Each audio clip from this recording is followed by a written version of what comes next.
What's up, guys? Holding Ice with you here, bringing you Demon Slayer Kimetsu no Yaibe anime review. This is episode 3. It was titled Sabito and Makomo. This was a really interesting episode. It starts off with Tanjiro's teacher giving like a brief explanation of the demon corps, that they've been around since like the ancient time of the world, and that they're under the government, and they don't know when the demons started appearing. But since they started appearing, groups of people had just risen up to slay these creatures. And we got explanation that the only way to kill a demon, if it's not with sunlight, their natural enemy, you have to use like a special sword that is meant to deal with them. And after that brief explanation from the teacher, we shift over to the teacher training Tanjiro. And it's weird because before they start training, they home preparing, and Tanjiro is writing on a journal. But the journal looks pretty stacked. Then he trains, and when they training, we get dialogue. I'm not sure if a lot of y'all caught this dialogue, but Tanjiro himself stated after a couple months, that he got stronger, faster, and better at running from these traps and detecting them. And importantly, that his senses got, his nose got even stronger than it was before. And I'm like, wait a minute, did we get a time skip from episode 2 to 3? And then it was clarified that we did get a time skip because after that night was over and they finished training, and he goes back home, and we see him writing in his journal again, we realize that he has more of those same journals on the side. So I'm assuming that this is probably like his second or third week here. I don't think the time skip was big. I think it's probably been only 2-3 weeks at most. But it was very interesting to see that we get a time skip so fast. I'm not complaining about it. I think it's actually unique in a good way. Then we find out, he's learning these techniques called the 10 water breathing forms. And it's basically you breathing in water to pump your blood to make you faster and stronger. And these are the main techniques that the Demon Slayer use to actually compete with the demons. So he's learning these techniques, and it's funny because his teacher keeps beating on him every time he does it wrong.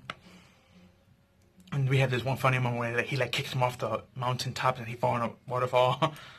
Then we have him training in the waterfall, but the water's so heavy and he's so short that it crushes him and he falls face down in the water. It was just hilarious.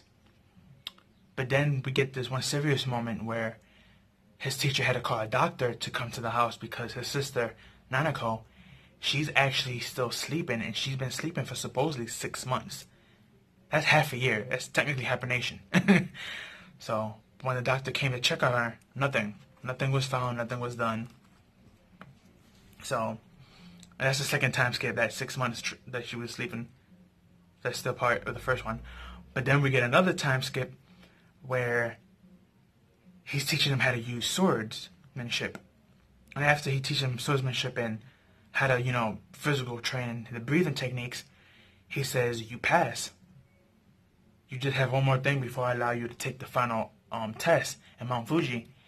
And he's taking him to this big, oversized stone, it was a circle stone on top of on the ground full of trees in the forest, in the deep part of the forest where they live at. And he was like, you have to cut this in half. And Tanjiro was like, how am I going to cut a stone boulder like this in half with my sword? That makes no sense. And he was like, until you break this in half, I won't allow you to take the test. So Tanjiro, he was staying there and he kept on trying. Nothing of avail happens. And then this guy shows up out of nowhere. And supposedly, from Tanjiro's dialogue, this guy has no scent. And I was like, wait, he has no scent? Does that mean that he's dead? That was my first thought, but and things get weirder. And this guy says, let's, fight. And he was like, but I have a real sword and you have a wooden sword. And the guy laughs and he gets upset. And he's like, oh, you think it's because you got a real sword you can hurt me? Don't worry about me. Worry about yourself. And they start to, scrap. And of course, Tanjiro gets knocked out after a couple of seconds. And he starts, thinking to himself, was beautiful swordsmanship this guy had and stuff like that. And when he finally wakes up from being unconscious and wake up, there's a little girl that this guy left behind, and now she's watching over him. And she speaks kind of weirdly and vaguely when she speaks. It's like she's very soft spoken and slow in speech, and she says things like in brackets.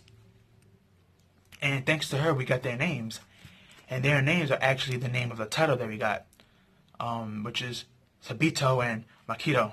So Sabito will be the big brother, which is the guy over there with the sword, who comes by every once in a while to train, and see how Tanjiro improve, and she's just there constantly watching over him.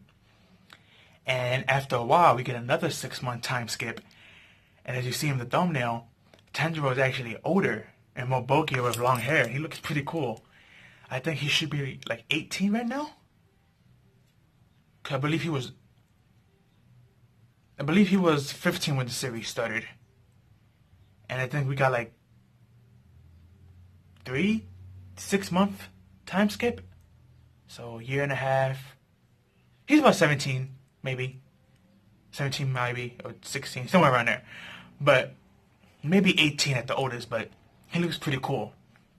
And they start to fight, and he actually gets to one-shot the guy, and he cuts his mask in half. And the guy smiled, but he had a sad face at the same time. And they congratulated him, and they said, "Luckily you won. Please remember this moment, and remember all these training and techniques you learned, and continue forward in your journey." And when they congratulated him and stuff, at the same time, it's kind of weird because it's like they kind of feel sad. And then we realize why they sad. They ended up disappearing, and what he cut in half wasn't the mask of Sabito. It was actually the stone statue, the boulder stone that he was supposed to cut. That was actually it. And I'm thinking to myself, were these two people just spirits? And what was weird is their ending dialogue, especially Makato, because hers was that their teacher is the same teacher as Tanjiro, Ukonage, I believe his name is pronounced, and supposedly he raised a lot of kids, students. And these two were special to him because he actually raised them as orphans, young, up. And then they just disappeared. And I'm like, were they illusions? Were they holograms? Were they dead spirits? Maybe that's why they didn't have no smell. And I'm like, interesting. But that was the end of the episode. He passed the test. Now he gets the opportunity to go to Mount Fuji to take the last written test, because Mount Fuji is where the main headquarters is at, or at least one of them. And from there, that's when he gets either accepted or denied. So he's still not a Demon Corp member yet. But he does have at least the skills now to try to compete to become one. So, and hopefully his sister's okay and she wakes up. Because so far we've seen her doing nothing but sleeping. Every time he's in his room doing the journal, she's doing nothing but sleeping. So, hopefully she's just hibernating, and that's her way to negate her hunger. Maybe instead of her eating on humans to fill her hunger, she just sleeps it off. That's just my theory on why she's sleeping. That or she's sick. But, I mean, we already know that she's sick because she's possessed, but maybe there's a deep, more possession, secret on that's making her even more sicker. And that's why she's in sleep. But, yeah, the episode 3 of Demon Slayer, Kimetsu no Yaibe, really great episode, really great stuff. I'm enjoying this anime a lot more than I thought I would. I mean, I'm not a manga reader, so I have no clue of, if I'm pronouncing these characters' names right, or if these people, like I said, were illusions or spirits, but I'm loving the episode more and more each day. It's getting better and better, and I can't wait for episode 4. Can't wait to see when he get the exam, and hopefully he passed in his first try. So far, the pacing in this anime is beautiful, and I love the anime and opening and closing. They are both so good. I listened to them both like twice each before I finished the episode to do my review and stuff, so really interesting. Can't wait to see, again, those two people that we see in the opening with them. Now that he knows the water breathing technique, is he going to be able to use water element techniques? Because we see in the opening, his sword, he can actually summon a water dragon and throw it at you. Kind of like he's a guy from Bleach, but instead of ice, he's a water element, so. But that's all I have for you guys. Please like, comment, share, and subscribe. Share with your family and friends. Give this video a like. Tell me down below what you thought of the episode and what you like and didn't like of the episode. Please no spoilers for your manga readers. That's all I have for you guys. Peace out. Have a good one.